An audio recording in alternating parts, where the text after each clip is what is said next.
What's good, family? I'm sorry if I'm coughing during this video. It's because I'm kind of sick. I'm not in my normal setting. I'm in the living room. Just because that's kind of where we were hanging out today. Excuse the fro. It needs to be tamed. But I haven't tamed it yet. Not today. Did you see that, though? Ow. Okay, but... So... This is just gonna kind of be my story of, you know, having a baby at 16. Okay. So, let's start at the beginning. I was in high school. I wasn't doing the best in school. I wasn't. You know, they didn't think that I was going to graduate on time or anything like that. So, you know, I didn't really have anything going for me, so to say. But, you know, I stayed in school. I got up, I went to school every day, you know. But about halfway through my junior year, I didn't go to school for 2 weeks straight. Like, I just said, nah, fuck it, you know, and quit school. I didn't know I hadn't found out I was pregnant yet. And, so they unenrolled me. It wasn't like a dropout, they unenrolled me. So, you know, I was no longer enrolled for the school year. I didn't think of it as like a big whoop or anything like that. But, later in that month, I had went to Children's Mercy Urgent Care because I was cramping so bad that like I was in tears holding my stomach. My mom was like, go up there. She was at work, you know, everybody was gone, so I went up there and, you know, they do the routine checkups, they feel my stomach, things like that, blood pressure, you know, all that good jazz, and they take a urine sample. Well, when they take urine samples, they do a pregnancy test. It's routine, always, dipstick. And mine had came back positive. I had no idea that I was pregnant. I had none, like, whatsoever.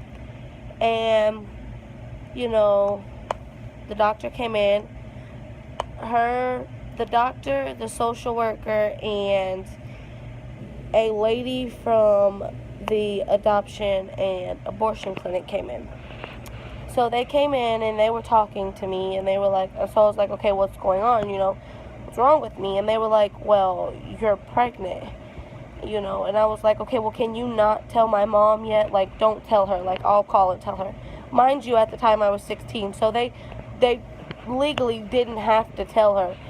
And they went ahead and called her anyway, without me knowing, and I got a text from my mom, and she was like, so what'd they say? And, you know, I was trying to lie about it, like, oh, an infection, this and this, or, you know, period cramps, but she was like, I already know. So, and Children's Mercy was like, we can't see you because you're pregnant. So, they gave me a yellow sheet of paper. It was a referral to North Kansas City Hospital, and that's where my mom, she had gotten out of work because of the entire situation and got me. And, you know, it was a quiet ride. You know, it was kind of quiet. She didn't say much. I didn't say much. We got over there, and I was 6 weeks and 3 days. And so they're like, you're pregnant. You know, they did ultrasound and everything, and they gave me a little picture ultrasound thing.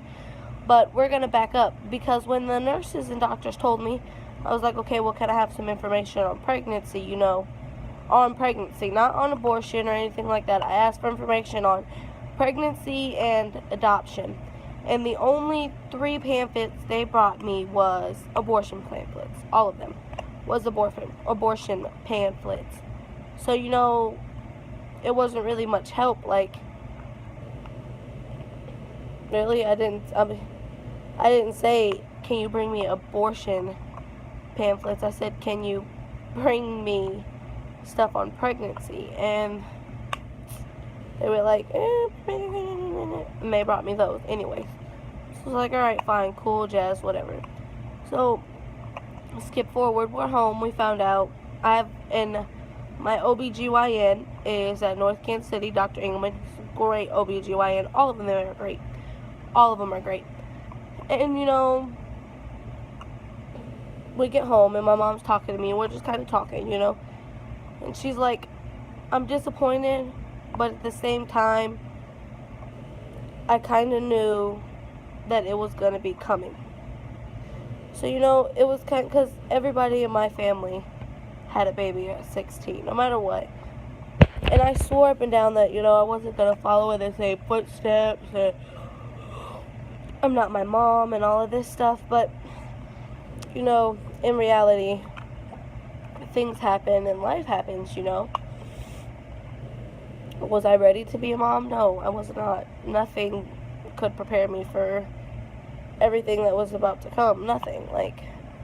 And I was pregnant, I was all excited, I was happy, this and this, taking pictures and all of it on Facebook, and I had no job, no high school education.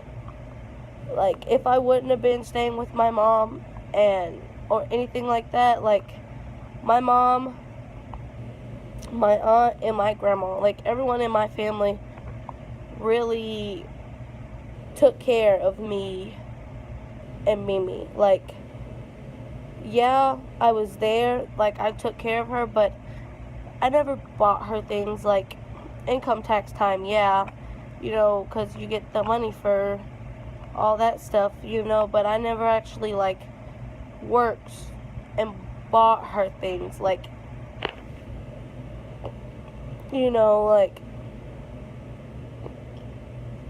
excuse me, beforehand, it's hard, and I didn't grasp the full concept of how hard it would be until I decided, she was breached, so I had to have a C-section. I was scared shitless about the C-section, but it wasn't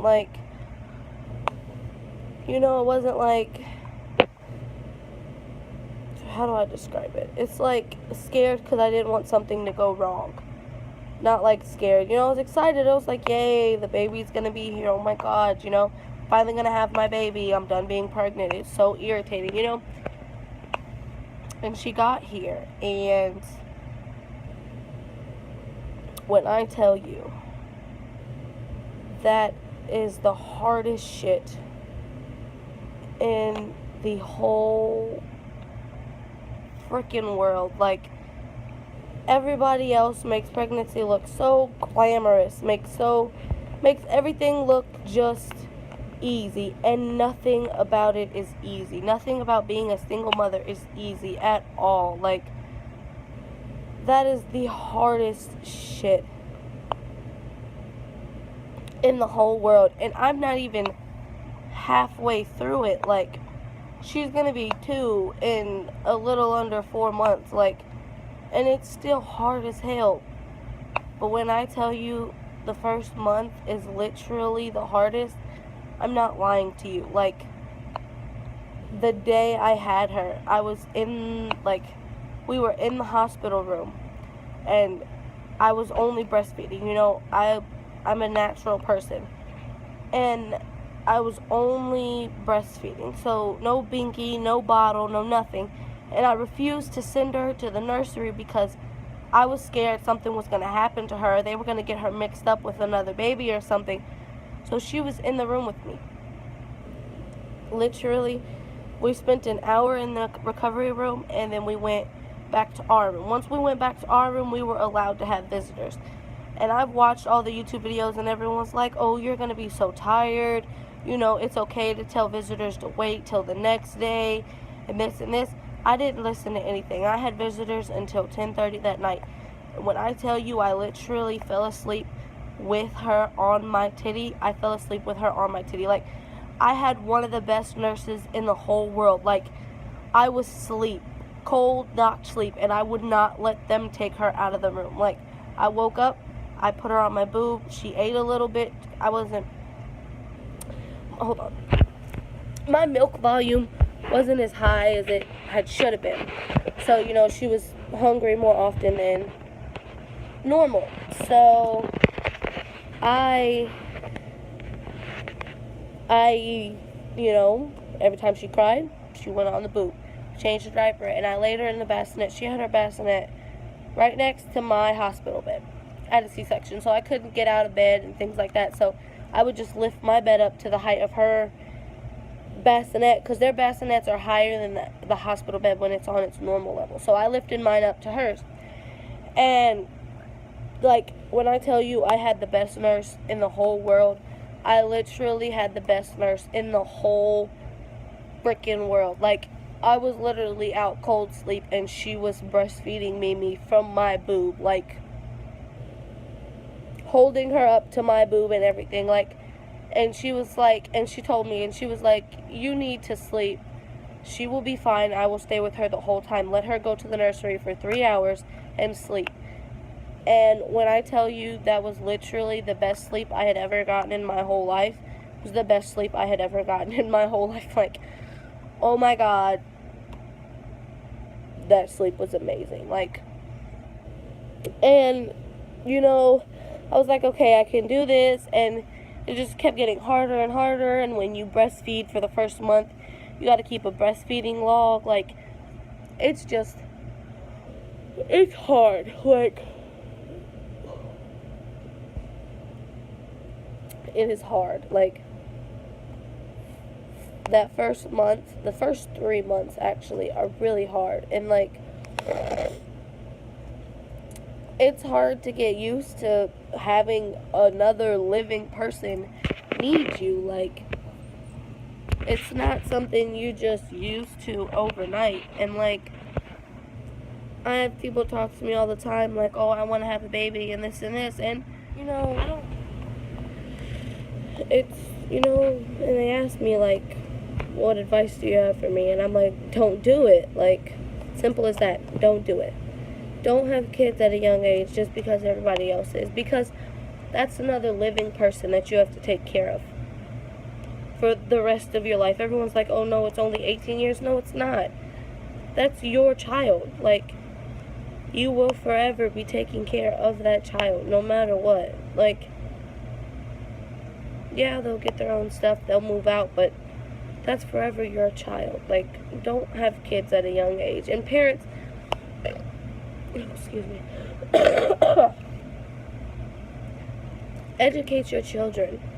Like, sit down and have the talk with them when they're 13, 14. Because I learned about sex in 6th grade, and it wasn't from my mother. Like, sit down and have the talk with them. Don't be like, oh no, if I don't have the talk with them, they won't know what it is. No. No. Because school is so different. Like,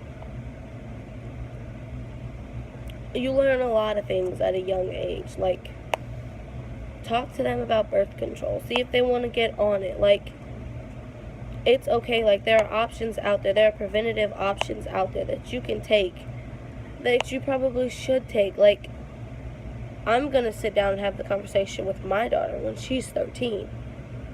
And, like, after her first period, I'll ask her, like, do you want to get on birth control? Like, just because you're on birth control doesn't mean you're having sex. Like, it's not a bad thing. It's just you looking out for you and yours. Like, there's a difference. Like, now if you're going out and buying your daughter boxes and boxes and boxes of condoms, like, you can buy her a pack just in case. Every teenager has sex. Somebody, no, I don't, I swear, but they're not going to tell you those things. You just need to take preventative action in yourself. Like, you know when you were younger, so you know what's coming. Like, just take those preventative actions and just don't let them fall into the same statistics every time. Like, take the steps to prevent it. But, you know, that's all I gotta say for my little rant.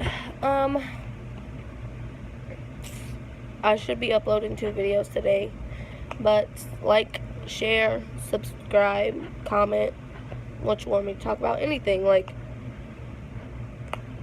I'm here 24/7. But I love you guys. Bye.